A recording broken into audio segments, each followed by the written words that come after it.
A land of 1,000 lakes, Finland.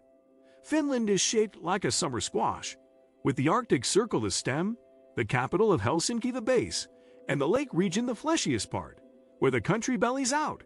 Just about at Finland's center of gravity is Hankasalmi, home to my Finnish friend and traveling companion, as well as our point of departure from which to tour Keski-Suomi, or Middle Finland, as the lake region is called.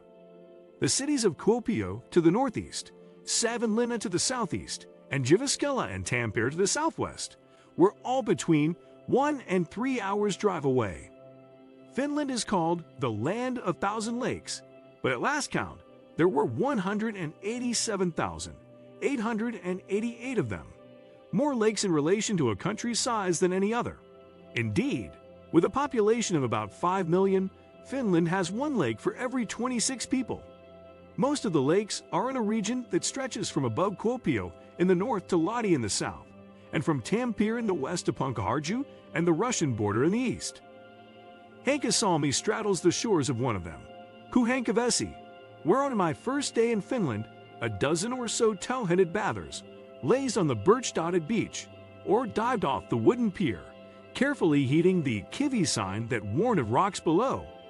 My friend Mirja Karjalainen, immersed to her waist, performed one of the rites of summer in Finnish lakeland, washing her cotton rag rugs with a hard bristle brush, biodegradable soap, and lots of elbow grease.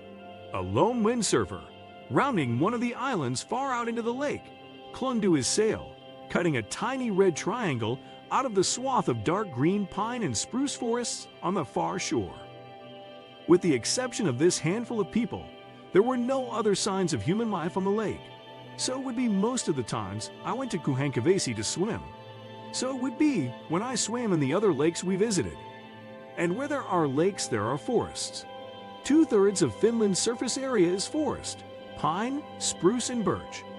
Finland must be the only country in the world where you can't see the trees for the forest, let alone the lakes through the trees. Mike Coleman, a friend of Mirja's and a transplanted Irishman, told me when I waxed poetic over his adopted country's charms. Finland, one of the most densely forested countries in the world, contains 10 times as much forest per person as any other part of Europe. To Mike, this fact was oppressive, claustrophobic. But to Mike's Finnish wife, Sirkka, the forests represent her homeland's greatest resource, the stuff and substance of traditional Finnish houses, summer cottages, saunas, boats, Finnish handicrafts, without which the Finnish way of life would not exist. Because public access to lakes, forests, and other outdoor areas is granted every Finn by law and custom. It's known as everyman's rights. Anybody may walk in the woods, pick berries along the footpaths, and swim in the lakes, as long as they keep a respectful distance from the owner's front door. If anything is off limits in Finland, it is high fences and keep-out signs. Perhaps the best way to come to grips with Finland's wide open spaces and scant population is to drive to Kuopio, a university town of 77,000, where Puijo Tower rises 246 feet above the city. At its summit, a glass-sided revolving restaurant provides views of the surrounding area. From this perspective, Kuopio almost dissolves into a tapestry of densely packed evergreen forests, pale green fields of rye set off by an occasional red Utcher farmhouse, and deep blue Kalavesi Lake below, with darker lakes far beyond, all of them studded with scores of emerald green islands even more primeval than their surroundings. While you can survey a wide sweep of Kuopio's natural beauty from Puijo Tower, in the Russian Orthodox Museum, it is Kuopio's artistic heritage that comes under scrutiny. Gathered from churches and monasteries in those areas of eastern Finland ceded to Russia after World War II, the icons, liturgical textiles, and clerical vestments housed in the museum form one of the most important collections outside the Soviet Union. Finland today maintains an amiable but autonomous relationship with its huge neighbor to the east and is proud that, alone among small nations involved in World War II, its democratic system never ceased functioning, and it successfully resettled the 400,000 Finns who lost their homes under the peace treaty signed with Moscow. About 100 miles southeast of Kuopio and closer to Russia lies another town noted for its artistic treasures, though in Savonlinna it is the performing arts, opera in particular, that holds center stage. Every July Savonlinna is transformed from a sleepy little town of 28,500 to a cultural hub filled with 100,000 Finnish and foreign music lovers come to attend the Savonlinna Opera Festival, one of Europe's oldest musical events.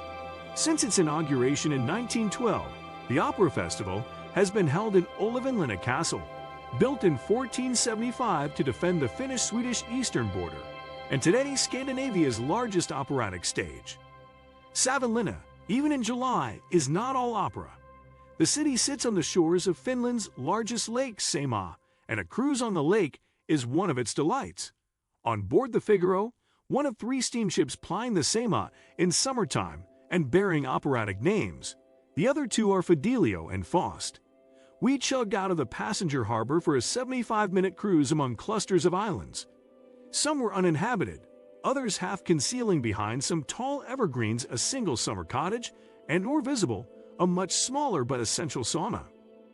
A visitor's experience of Finland is not complete without 2 initiations, immersion in a Finnish lake and a trial by fire. The traditional wood-burning sauna, stoked to a melting 171 to 212 degrees and supplied with fragrant birch branches for whisking the body to induce further sweating. Better yet, and more authentic, is combining the baptisms, alternating the sauna with dips in a lake. The sauna, pronounced sauna, the first syllable rhyming with cow, is a Finnish cultural institution and can be found not only in almost every home in Finland, but also in hotels, holiday villages, holiday cottages, and even many campgrounds. We could have taken a second steamship, the Heinävesi, from Savonlinna to Punkaharju, but we chose to drive the 14 miles southeast instead, the better to see Punkaharju, a 4-mile-long esker considered to be one of the most beautiful spots in all of Finland. A sliver of land 2 lanes wide in an intricate latticework of lakes, islands, land bridges, and peninsulas. In Punkaharju, not far from the Russian border, art and nature merge seamlessly at Retretti, the largest center for the fine and performing arts in Finland. Soon after Retretti opened in 1983, blasting began deep in the granite bedrock to create underground caverns and labyrinthine passageways 80 feet underground, providing an aesthetic and natural background for works by some of Finland's leading sculptors and craftsmen.